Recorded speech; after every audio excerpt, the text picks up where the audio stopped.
Fonds d'action, ça fait partie, si on veut, de la grande famille des investisseurs qu'on peut qualifier de responsables, socialement responsables. Donc, à titre de fonds de travailleurs, d'abord parce qu'il utilise les épargnes des travailleurs pour les réinvestir dans l'économie québécoise. Alors, déjà là, il y a une responsabilité, si on veut, à l'intérieur de l'économie, mais en plus, dans le cas de fonds d'action, parce que c'est un fonds qui se préoccupe plus du développement durable, on va s'intéresser aussi aux questions d'environnement, aux questions d'équité sociale. Dans l'énoncé de mission de Fonds d'action, même dans le premier paragraphe de l'énoncé de mission, il est question de développement durable. Donc, en 2004, à l'occasion du 10e anniversaire, on a décidé de faire un premier rapport de développement durable.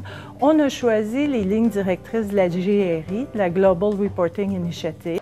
En 2008, on a produit un deuxième rapport et en 2010, on a produit un troisième rapport qui, lui, est vérifié par une organisation externe, un vérificateur externe, pour s'assurer que le cadre de référence et l'ensemble des indicateurs sont correctement déclarés selon les standards de qualité de la GRI. En fait, GRI, c'est rien de plus qu'un référentiel pour tout le processus de reddition de comptes en matière de développement durable. Les gens pensent souvent que c'est la façon de développer une stratégie de développement durable. Non, pas du tout.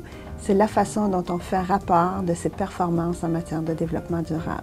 Et quand je dis que c'est un référentiel, c'est le cadre de référence qui établit tout ce qui doit être considéré si on veut être un bon citoyen corporatif et faire rapport de sa performance. Le Fonds d'action a décidé, puis je pense que c'est une bonne décision, d'aller vers la GRI. Pourquoi? Parce qu'en fait, la GRI, c'est la seule norme de performance extra-financière en matière de développement durable au niveau international. Donc, si on veut, disons, solidifier la démarche, lui donner de la crédibilité, il faut bien, d'une façon ou d'une autre, se référer à cette norme-là.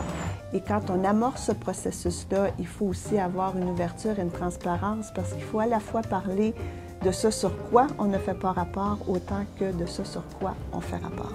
Mais maintenant qu'on sait que la majorité des investisseurs, notamment institutionnels, se sont dotés de politiques d'investissement responsables, ces investisseurs-là ont besoin de plus que juste l'information financière d'une organisation. Elles recherchent des informations sur les indicateurs ESG, donc environnement, social et de gouvernance, pour prendre une décision en termes d'investissement. Donc, cette information-là est de plus en plus sollicitée et requise de la part des investisseurs. C'est important pour nous de continuer à remplir notre rôle, de réaliser notre mission de fonds de travailleurs, mais aussi de pouvoir participer à une économie plurielle, une économie plus sociale, plus solidaire, puis une économie qui est vraiment engagée envers les enjeux liés au développement durable.